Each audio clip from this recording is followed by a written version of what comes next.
any important cook with brisket is the trim. Now, last time we cooked a brisket, or if you watched my beef rib video, we were struggling with our knife game. We're using knives like this. Not hating on Tamagotchi, but 8-year-old Tamagotchis just aren't doing the trick. So I did go on Amazon, and for 40 bucks, you can get yourself a Sayokami. Again, I'm not sponsored. If you see your boy, feel free to sponsor me.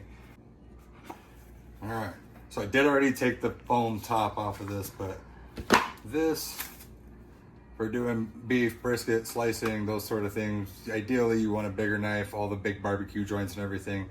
Recommend these larger knives as opposed to the smaller fillet knives, because on a brisket this size, we're looking at a 17-pound brisket. We got a lot of ground to cover. I don't want to be doing that with some itty bitty knife. So let's go. Usually whenever you get your brisket, first things first, if you're doing traditional offset, you know, Texas barbecue, you're going to be going flat side down, and then you're going to be going fat side up, because you want the fat to render and flavor to go down into the brisket. So we're going to start on the flat side here, and the first piece we're going to want to get into is this decal fat. If you see it kind of peels away, it's just a big chunk of fat, kind of ruins that bite of the brisket. So we just want to get right off in there and just take it completely out. And it comes all the way down. It's okay if you get into the meat a little bit, because there's still plenty of intermuscular fat. This is a prime brisket, so there's a little more intramuscular fat. So we're gonna take this decal all the way out of here. We got a big gnarly chunk right here. It's just all fat. Round it off nice and smooth here. So we're getting a nice round piece of meat here. And on that, we're gonna go ahead and flip it. See that it sits flat. That is a heavy brisket. So on the fat side here, any of this little loose stuff, obviously we're gonna trim off. We want to not leave stuff that's gonna get burned. But what everybody goes after first is this piece that's called the mohawk. And if you can look in here, it's just a big, hard piece of fat. And we're just gonna take that right off the edge there, all the way down. We're gonna bring this back just a little bit here, keeping it nice and clean. I wanna leave enough fat. I like to leave enough fat to render, just a little bit of meat poke through, but I still want the fat to render on top and give us good flavor here, if you can see. We've got this big chunk here of fat coming right down the edge here, and we've got round pieces that are gonna burn, or corner pieces. So we're gonna take these, round this out a little bit, and then we're gonna take this edge,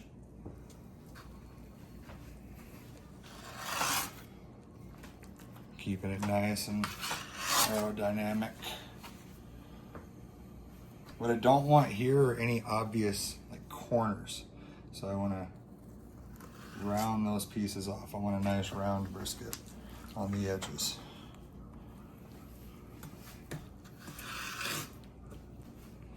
Then we're gonna do the same thing here. We're gonna check this side so we don't have a whole lot of fat here, so we don't have to worry about doing a whole lot of trim there. We just wanna come around this edge and make sure that we don't have a big chunk that's gonna burn there.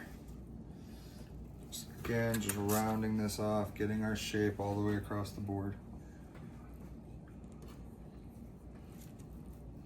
There we go.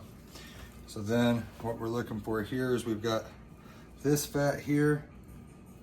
Normally you want to trim it down to about 1/4 inch. Now where we're sitting now, we don't have a whole lot more than that on top. So we're gonna hit just the very surface layer with our knife here. Ideally this brisket should have been a little colder, cold brisket, sharp knife, but it's all part of it. Again, most of us are doing backyard brisket cooks, so we're not looking for perfection here. Got this big fatty piece here. All of that would just burn in the smoke. All of that loose stuff would just burn off. And if I take a look here where we've got the fat sitting, we've got about that 1/4 inch all the way across. So we're just gonna clean this just slightly. So just getting right in here, we've got a big, thick, fat base down here at the bottom. So we're just licked it about 1/4 inch under there, and we're just pulling this right off the top there. We've got a little bit of ugly here. We've got some divots that are gonna leave us some spots, so I'm just gonna round off just ever so slightly here on the edge.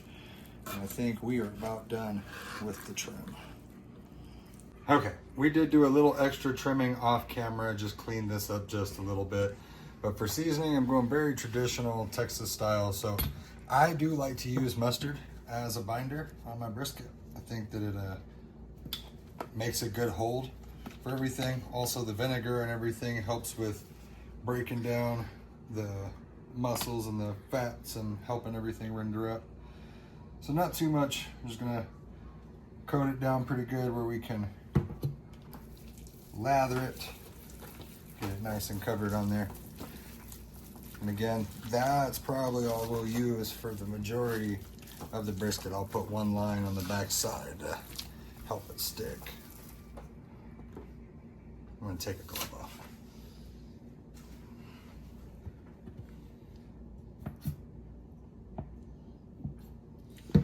All right. So once we've got our binder, this is very important on your seasoning. If you have not cooked a brisket and you watch all these YouTube videos and you're like, I want to make one of those briskets with that really pretty bark, you don't have to go buy anything special on the internet. 60% black pepper, 40% kosher salt. Shake it up sideways until it's all nice and blended through. And then whenever you season your brisket, you're gonna start up high and you're gonna just start coating it on. And this, plus the smoke, will become your bark. So don't be greedy with the seasoning. Make sure that you coat that brisket real nice, because it wants a nice cover. Because over the course of this long cook, we're gonna sit and do this 14, 16 hours. It's a big brisket. And so all this meat is gonna get penetrated by that salt. That pepper is gonna form a nice bark. It's all gonna do its job by the time that we're all said and done. So kind of make sure we hit the edges here real good. Don't leave any part uncovered, especially this part's gonna be taking a lot of that direct heat, absorbing a lot of the fire, so we're gonna get a lot of our bark there. I don't like to leave a lot of paint showing whenever I season my brisket. I'm gonna take that, grab a hold of it, flip it. I'm gonna do the same thing on the other side. And on this fat side, just let it ride. Just lay it down heavy, because it's gonna absorb all that flavor and all that's gonna penetrate the meat over the duration of that cook. And it's a big cut of meat. So if you don't season it right, you're gonna have a bland brisket, and nobody's gonna like that. Again, always get your edges real good. Nobody wants, burnt ends with no seasoning. Barbecue wouldn't be famous without the seasoning. And we're gonna hit the edges here. Lots of love.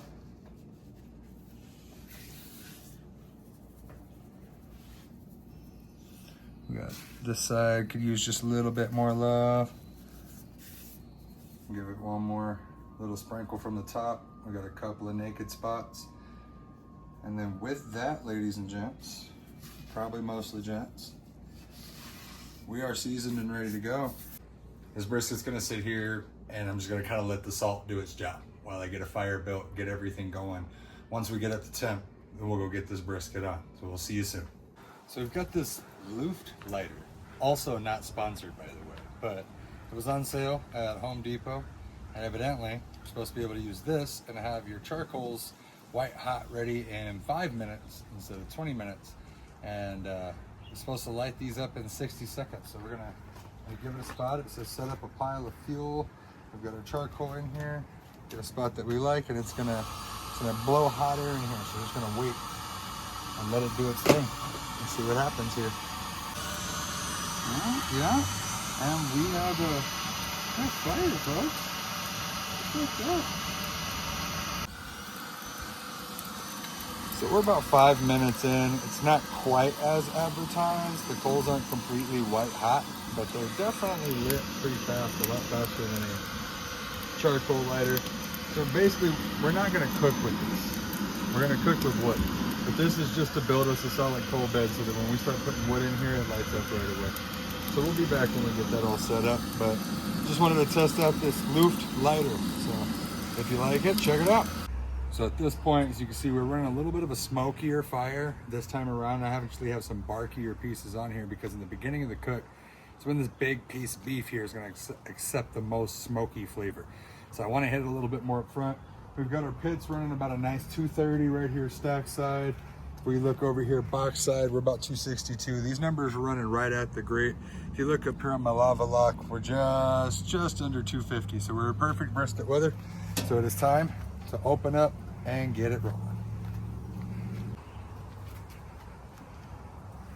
So my hot spot is closer to over here where I have this great thermometer in the back. Over on this side, we've got a little bit cooler. So I'm gonna put the point here where it's taking the brunt of that heat because it's a larger cut. There's more fat where it's a lot more forgiving here. And then we're gonna close it down and we're not gonna look at this for about 3 hours. We're just gonna tend fire from here on out and make sure that our fire stays steady and our temperatures stay right. Most important part of cooking a brisket.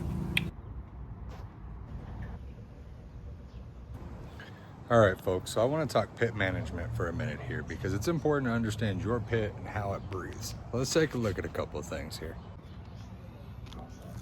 My 219 is pin 1 over here towards the stack. 268 is pin 2 over here closer to the box side. That's where we're going to obviously have more heat automatically, especially with the Old Country Pecos. There is a baffle plate that comes out on this side and causes a little bit of a heat spike here. Clean smoke.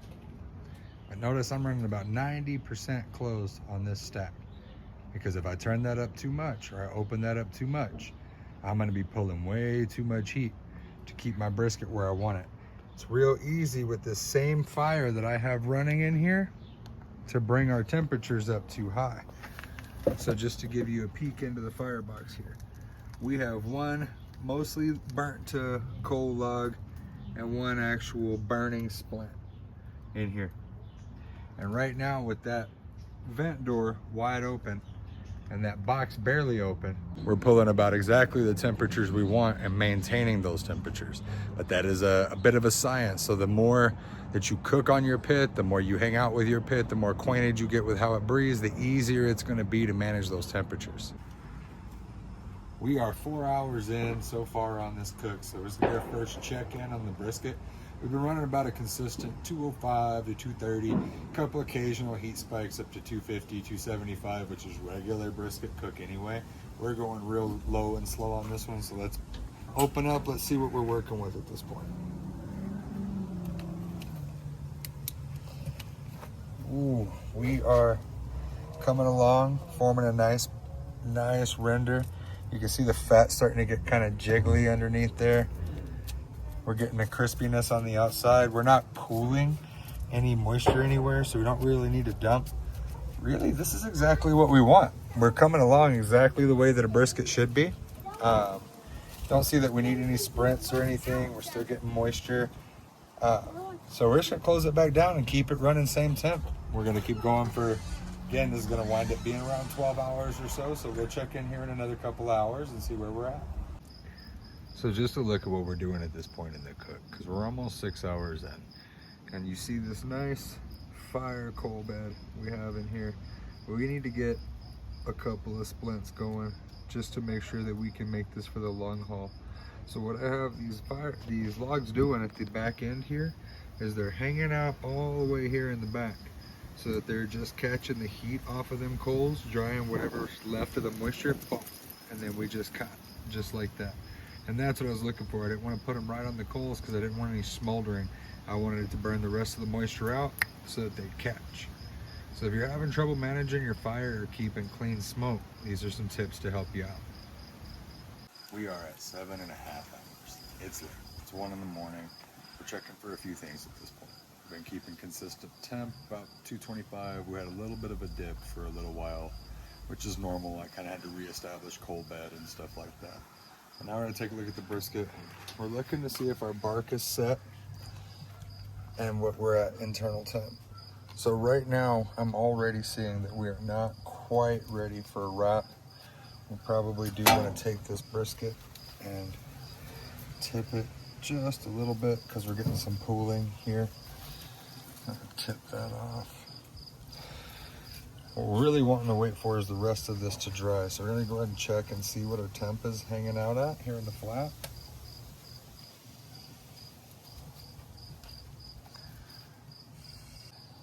It's coming up slowly. Let's check one more point here. So at this point, we're kind of hitting a stall here where we're kind of stuck. So likely what we're gonna do is crank the heat up here in the pit and try to get us up past this stall and finish setting this bark. We want the rest of this moisture to render off of this bark here. We want to start seeing these spots start getting dry and that bark to really set clean. So we're gonna go ahead and crank up temp and we're gonna ride it out probably a little while longer here.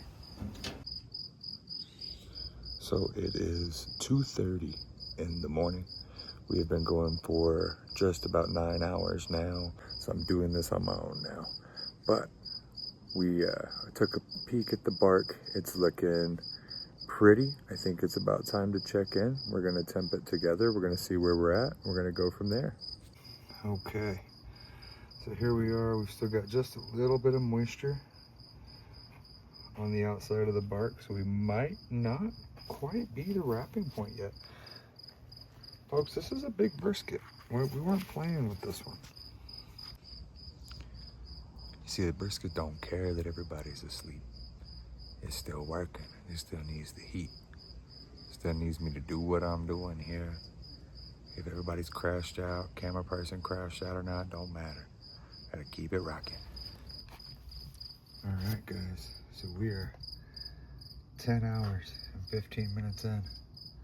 We have a nicely set bark. And there's still a little bit of gloss, a little bit of sweat on there. We could give it a little more time before we go to wrap, but in the fat part of the flat here, we're at 170. Between 165, 175 is normally where you want to wrap. And it's 3:30 in the morning. So we're gonna go ahead and go get this in some beef tallow. So we just pulled for the wrap here. We've got a nice firm exterior. We're getting a little bit of jiggle underneath the fat there. Everything's tight, holding together. So of course, as we did before,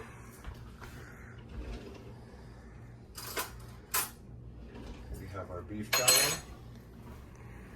And we're gonna take a nice hefty amount here and put it down on our paper.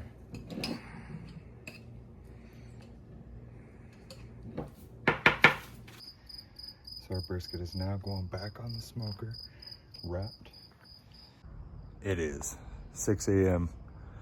We've been going a little over 12 hours at this point. We just pulled a minute ago and did a temp check. Temperature in the flat is about 180.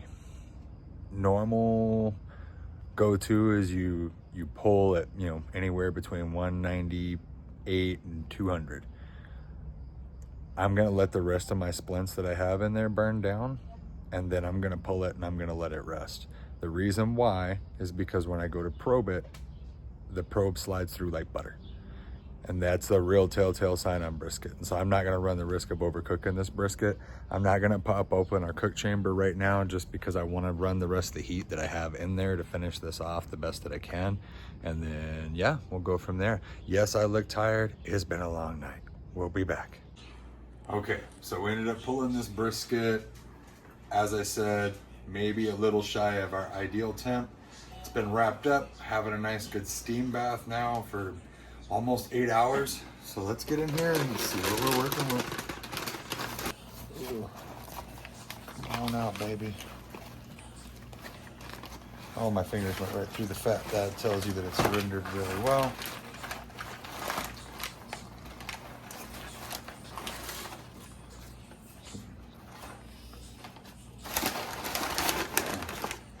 There we are.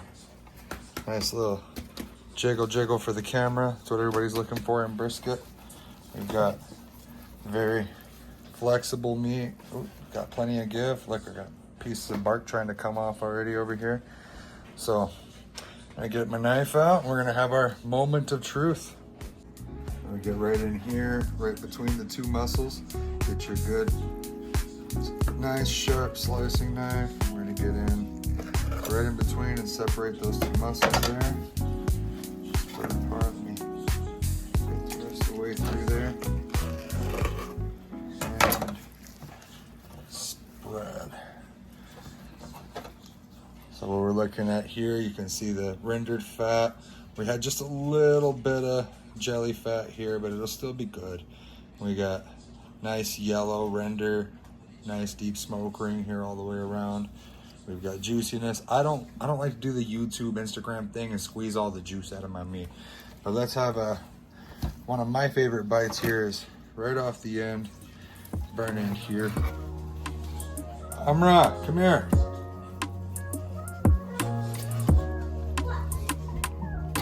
We're also gonna get my little guy's opinion. Let's cut a slice and do our fold test real quick here. Back up.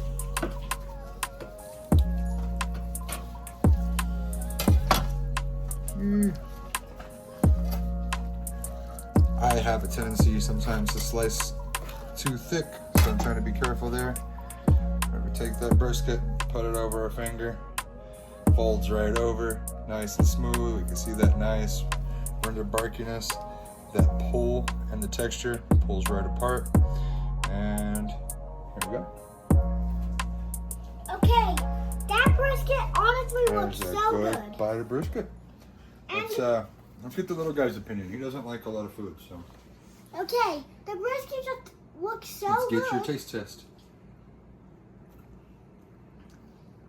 It tastes even better than it looks. Yeah, let's go. And that is starting to finish. If you enjoyed watching, stay with the channel. I'm gonna do better briskets, better trims. Some of the mistakes that went along here should hopefully show you that you don't have to have a perfect cook to still have a brisket that's gonna make everybody excited to eat it.